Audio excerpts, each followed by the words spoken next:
Good morning and welcome to a very fresh cold start here in Oxfordshire. I'm at Bicester Heritage. For those of you guys who have been here before, I've never, and I'm gutted, man. Seems like I've been missing out on some amazing things. I've been invited.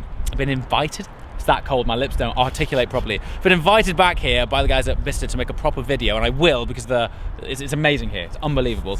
But in the meantime, we're back with Sam. Those of you guys who follow the channel regularly will be familiar with him. And the last time you were properly on this channel, I think, was nice driving? No, it was like a whole GT3. GT3. Alps GT3. But today we're going to get something blue, but way more exciting. Let's hit it.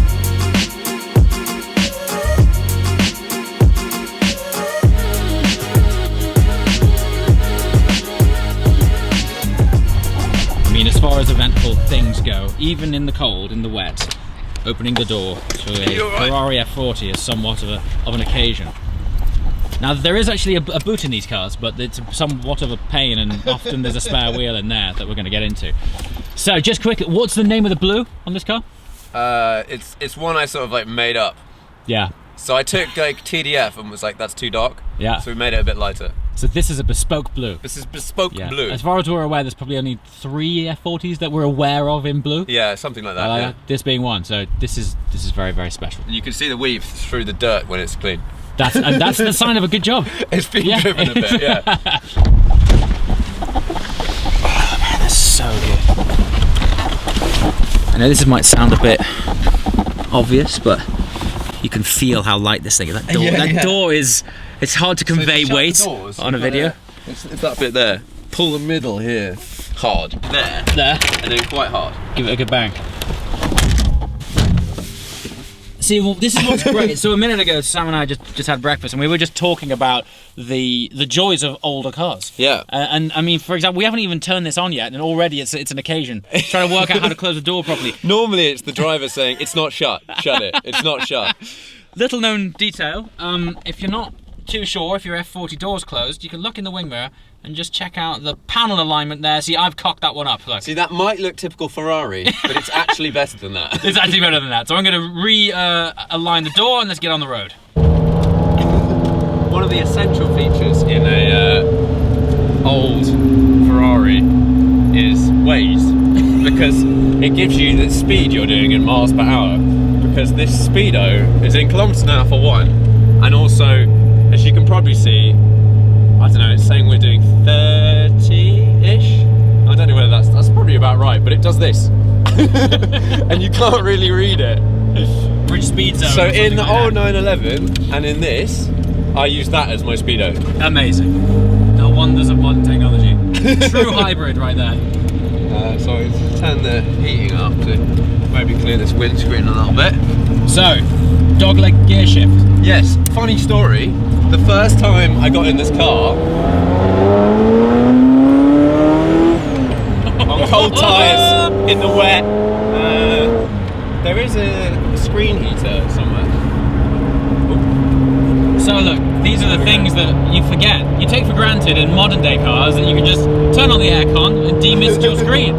Simple things, simple little features that you forget about in classic cars. But in this we have heating and we have aircon. Is it actually aircon or is it just open a vent? Oh no, it's cold. Like if I put it on cold, it's not there yet. It'll get there. It's sort of a responsive thing. It takes a bit of time to warm up like the electric windscreen. Yeah. Actually, I can feel this now. You're starting to get cooler. It does. It comes out too cold that if you have your hand here, this knob gets freezing cold and your hand gets too cold on it. So you have to like direct this stuff all over the place. Yeah. So you can clearly see my door is properly aligned now. Yeah. So back to the dogleg. So the first time I got in this car, I can't demonstrate this right now, but it was I just bought it and it was parked up with a wall behind, and I got in the car, put it in first, pull away, and I nearly reversed straight into the wall because reverse is forward there and first is back there, which is weird when you start using it, but then after time you start getting used to, so that's third, and then the most common gear to use are second and third, so when you're changing down it's just a straight forwards.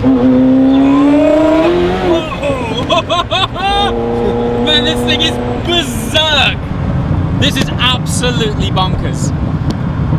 I mean, why can't we make modern day turbocharged cars sound any good? Yeah. Like, this is absurd. So exhaust on this. What's been done? What's been removed? This is a straight pipes. This is just some pipes from the engine to the back. With some really posh scaffolding. Yeah, with a bit of scaffolding connecting it all so it doesn't shake apart too much. And that's about it. So it's about 125 decibels on full chat, which... So to give you some context, your loud track day is restricted to 105 decibels. Yes, and 10 decibels, a difference of 10 decibels is 100 times louder. I think that's how it works. Now your ears don't necessarily hear it like that, but that is the volume. Yeah, I recently got kicked off Silverstone with my GT3 because it has the Sharkworks exhaust put on it.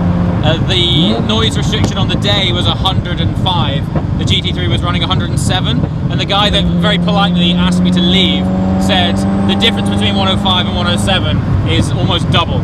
Yeah. I was like, what? I never understood it, but apparently it's like an exponential ramp up in audio discomfort. In terms of ride, like, it's not bad. Like, I think big sidewalls, it's definitely not great modern suspension in the sense of, like, it can't take bumps and stuff too well. It tends to lift up the rear and plant it about a couple of feet to one side or the other, which causes some clenches. Which mid-boost must be interesting. Exactly, like, if it was dry and you went around this corner and you hit a little bump, the car would probably do that. It would skip on you, which is interesting.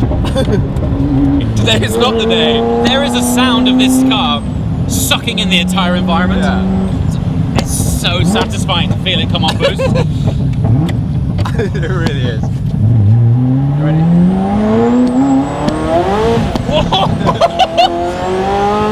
Oh god! So those were the rear tyres lighting up. It just spins up and snaps out of grip. Oh wow. So much pops and bangs, isn't it? Yeah. Like, listen to, like, the overrun never stops. It never stops. It's like a popcorn machine. So what's happening now, as far as swapping things go, is I'm going to swap this camera with Sam's car keys. Because he's very kindly letting me have a go in the F40. Now, it's really cold, it's really damp, it's good, really slippery, and this thing has really lots of boost. So I'm going to take it steady and just share the experience, man. Unfortunately, it's definitely not the perfect day, but any day it's a good day to be in an F40 and take you guys along for the ride. So, see you on the other side. Lesson 1, closing the door properly. Don't pull the cable. Yes, my panel gaps are aligned. Right, now immediately we have the famous or infamous Italian driving position. Did it take you long to adapt to that? So what we did with this car actually is behind the steering wheel, you can see here, we put in a 20mm, a spacer, you can see it there, I think it's 10 or 15 or 20mm I think, just behind the steering wheel. To bring the steering wheel closer to you, because it's the typical like Italian driving position of knees like up here, miles away, hands really far away. But so that made it a bit better. Even small things, like for example, I mean, I don't have small feet, but they're not massive. There's no space for my foot to rest anywhere. It's constantly over the clutch. There's no space there. Oh yeah, there's a little comfy footrest. But there is, but I would have to articulate my entire foot there, and then there's this sort of massive sill, carbon weave thing going on. When you're driving this, I would say normally you're generally meant to be on it, and therefore when are you resting? Why is your foot resting? This is not a motorway car. No, particularly with that exhaust. Possibly the worst car I've ever been in on a motorway. Right, this is bonkers, bro. So here we go. Okay. Start it up. The process, you turn the key, the ignition, blah, blah, blah. Yep. And then you make sure it's in neutral. Are you ready? Like any true sports car.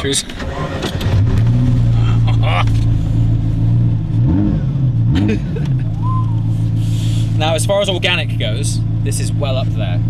Driver aid 0?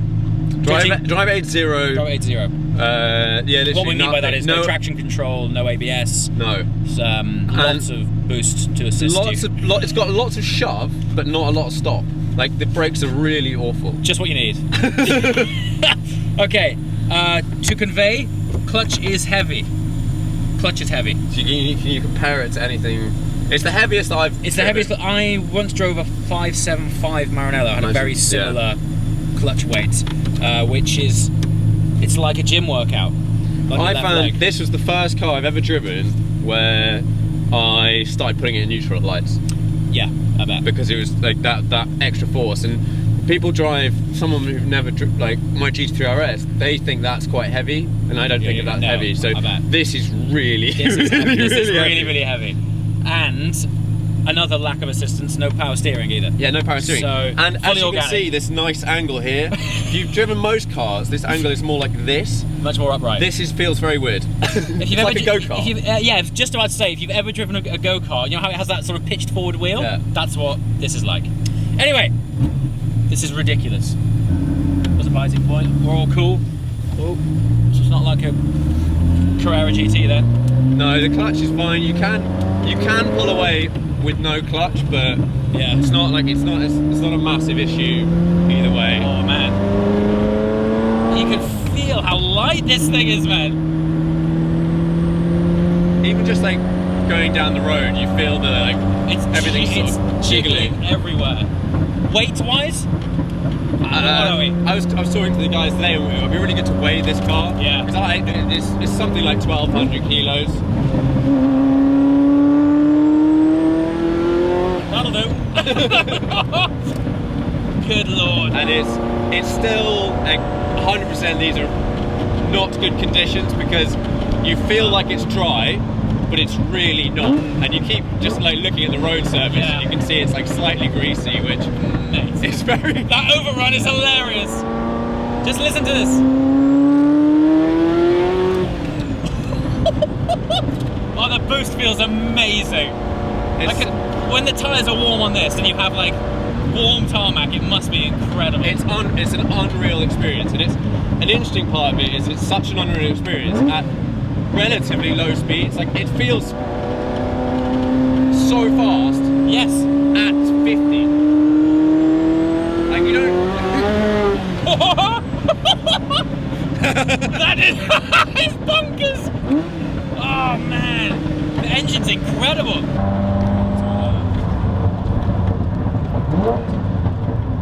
Wow. And the brake pedal's really firm. Super firm.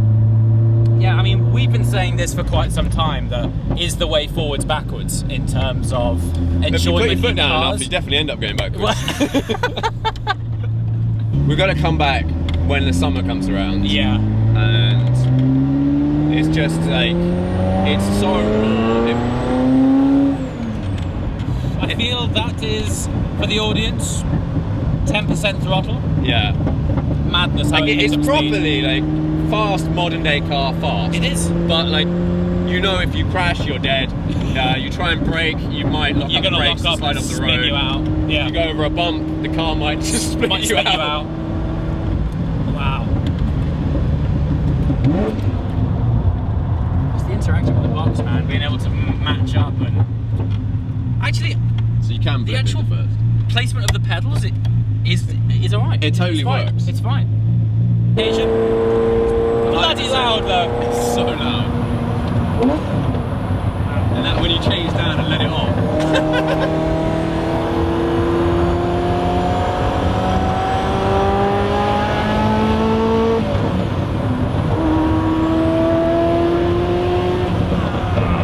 Mate, this is the most bonkers thing.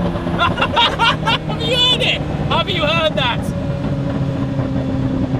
It's constant fireworks behind your head. Yeah, so right now there are flames, like actual flames coming out of the back of it. Massive flames coming out the back. And the second gear is amazing.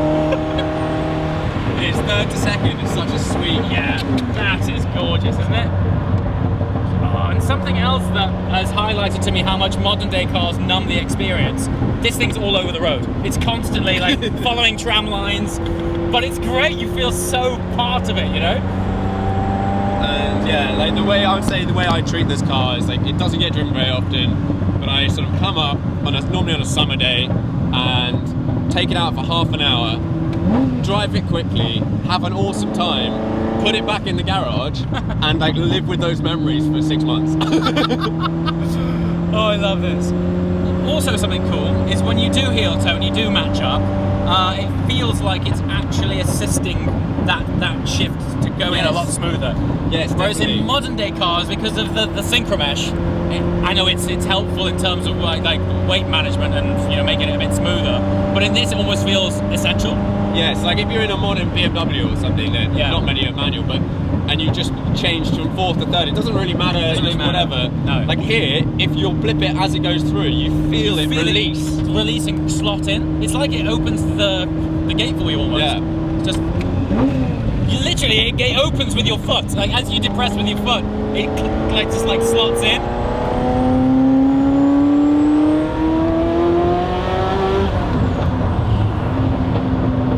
My God.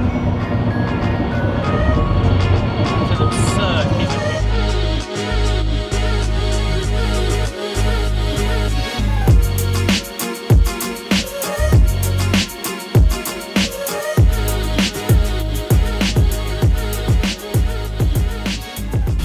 As you can tell by the light, we got a bit carried away and decided to drive, I would say until the sunset, but it's just been overcast and dull. Our plan is, well, first of all, massive thanks to Sam, Instagram below. Go and check out his fantastic photography work. No doubt you've seen it on our various trips over the years. The occasional drive. We're going to come back, I think, when it's hot and sunny and dry. Yeah. And maybe immerse you better in what that thing's all about.